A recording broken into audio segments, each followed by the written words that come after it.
Falemos agora da classificação dos recursos.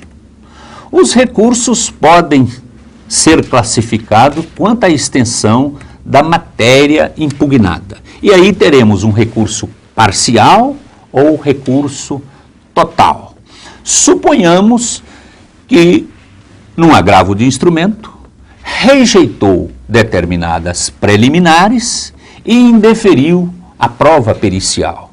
Então, eu agravo dessa decisão interlocutória, mas atacando simplesmente o indeferimento da prova pericial e aqueço com a rejeição das preliminares. Esse será um recurso parcial. O recurso será total, evidentemente, quando impugnar toda a matéria decidida, seja numa decisão interlocutória, numa sentença ou em qualquer outra decisão judicial submetida a recurso. O recurso também pode ser classificado quanto à sua autonomia. E o recurso, então, nesse sentido, poderá ser um recurso principal, autônomo ou adesivo.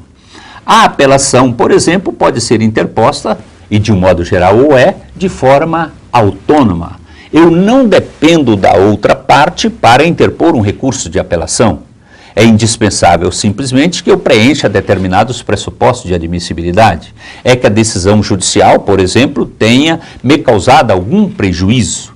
Mas essa mesma apelação, este mesmo recurso, poderá ser interposto adesivamente, ou seja, condicionado ao recurso interposto pela outra parte. Nos recursos em espécie, vamos abordar detalhadamente esses temas, lembrando que o recurso adesivo ou recurso condicionado pode ocorrer na apelação, nos embargos infringentes, no recurso especial e no recurso extraordinário. Dando prosseguimento ainda à classificação, os recursos podem ser classificados quanto à natureza da matéria apreciada. E nesse sentido, os recursos serão comuns, também chamados de recursos ordinários, ou serão recursos especiais, também chamados de extraordinários. O recurso comum ou ordinário é o recurso que pode atacar tanto matéria fática quanto matéria jurídica. A apelação é um recurso comum, porque basta a parte não concordar com a decisão do juiz para apelar. E na apelação ele poderá invocar tanto matéria fática, matéria probatória, quanto a valoração dessas provas, ou seja, matéria jurídica. Nós temos os recursos especiais, também ditos extraordinários, nos quais nós podemos impugnar, ou o recorrente pode impugnar, estritamente matéria jurídica. Então nós temos os recursos interpostos no que nós chamamos de jurisdição ordinária, que vai de um modo geral até o segundo grau de jurisdição. É o recurso que se interpõe nos tribunais, perante os tribunais de justiça, os tribunais regionais federais, na justiça trabalhista perante o TRT. Quando nós falamos em tribunais superiores, nós já estamos no plano dos recursos especiais ou extraordinários. Ainda com relação à classificação, nós podemos classificar os recursos quanto aos seus efeitos. E os efeitos dos recursos, afora outros, eles terão efeito suspensivo ou não suspensivo. A regra hoje vigente é da suspensividade. Interpõe um recurso, a menos que haja previsão expressa no Código de Processo Civil, o efeito da suspensão estará presente. Para que o recurso não suspenda a eficácia da decisão recorrida, é indispensável que haja previsão expressa no Código. No anteprojeto, ou melhor, agora já é projeto, eu me refiro ao projeto de lei 166/210, inverte-se essa situação. Sempre que a lei for silente, não haverá efeito suspensivo.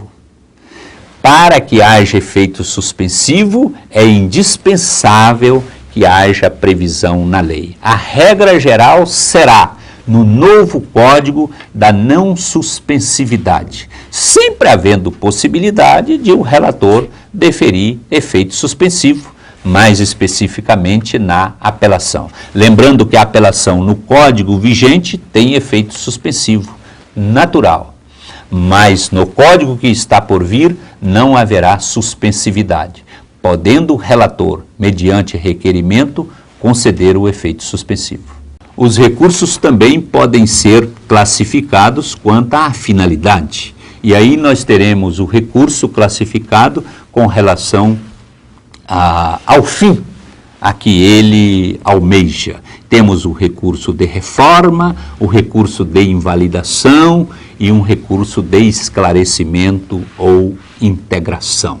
Um recurso de reforma pode ser tanto um agravo, uma apelação. Pensemos na apelação, que é o recurso com maior âmbito de devolutividade, é o recurso por excelência do Código de Processo Civil. Eu posso buscar a reforma de uma decisão judicial, porque eu não concordo com a decisão do juiz. Para mim, o juiz incorreu num vício de juízo, ele incorreu num erro indicando ao apreciar as provas ou ao valorar essas provas. E eu almejo então que o tribunal reforme a sua decisão. Pode ser que eu queira uma invalidação, porque o juiz teria incorrido num erro improcedendo, num erro de procedimento. Seja porque a sentença não está fundamentada, porque a sentença não contém os requisitos da lei, os requisitos do artigo 458 do Código de Processo Civil, e eu busco então não a reforma, mas simplesmente a invalidação para que o juiz profira outra decisão judicial. E nós temos ainda, com relação a essa classificação dos recursos, aqueles recursos que eu busco simplesmente um esclarecimento ou a integração. Essa finalidade é buscada, é visada, sobretudo nos embargos de declaração. Embargo de declaração, onde houver obscuridade ou contradição, o que eu quero é que o juiz ou o tribunal esclareça a sua decisão, afastando então a contradição ou eventual obscuridade. E pode ser também que eu busque nos embargos de declaração interposto contra a sentença, contra a decisão interlocutória ou contra acórdão de tribunal, eu busco uma integração. E a integração porque a decisão judicial foi omissa, porque ela deixou de apreciar uma dada questão jurídica, e aí nós temos o recurso com esta finalidade. De um modo geral, embargos de declaração. Podemos classificar os recursos quanto ao juiz que os decide. Quanto ao juiz, ou melhor dizendo, quanto ao órgão jurisdicional. E nós teríamos então, nesse sentido, os recursos devolutivos ou reiterativos. Os recursos devolutivos é porque eles são submetidos a um outro órgão judicial, a um órgão hierarquicamente superior. Então, se é o juiz de direito que profere a decisão judicial e você recorre, seja por meio de um agravo de instrumento ou por meio de uma apelação, haverá então a devolução ao tribunal ad quem da matéria impugnada. Nós temos os recursos não devolutivos ou iterativos. É quando há possibilidade de você requerer o exame ao mesmo órgão que prolatou a decisão judicial. Isso ocorre, de um modo geral, nos embargos de declaração e até em alguns recursos que não há uma devolução imediata, como, por exemplo, naquela apelação interposta de sentença que indeferiu a petição inicial. A apelação do artigo 296 não tem um efeito devolutivo imediato.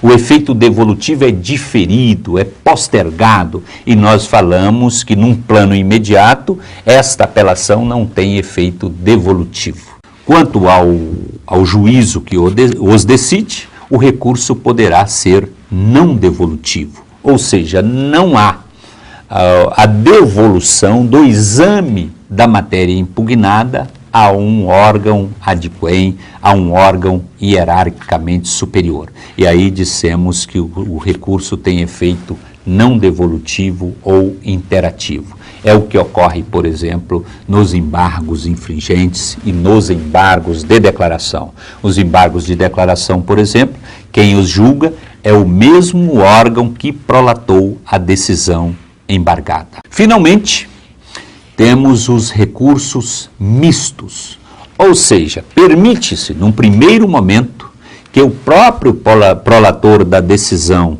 reexamine a matéria e modifique o resultado do julgamento, e em não se alterando o julgamento, que remeta o recurso a um órgão adquém. É o que ocorre, por exemplo, na apelação contra indeferimento da petição inicial.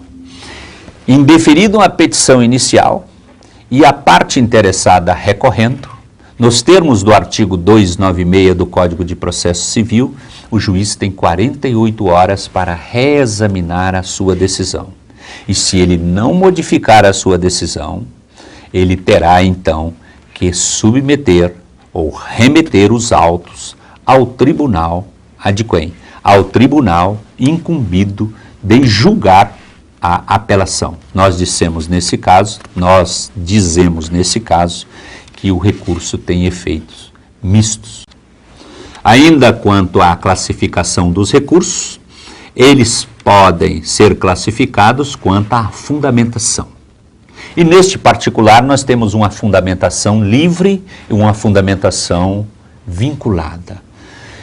No recurso de agravo, no recurso de apelação, nós temos uma fundamentação livre, ou seja, a parte pode embasar o seu recurso, por exemplo, a apelação, numa fundamentação que versa sobre matéria fática ou sobre matéria jurídica. Poderá ele questionar a não realização de uma determinada prova, ou alegar que o juiz valorou mal a prova, não apreciou adequadamente essa prova, de forma que a fundamentação é livre. E em alguns recursos, como no recurso especial ou recurso extraordinário, essa fundamentação é vinculada. Em se tratando de um recurso extraordinário, ele deve se embasar no texto constitucional. E em se tratando de recurso especial, de um modo geral, a questão versa sobre direito infraconstitucional.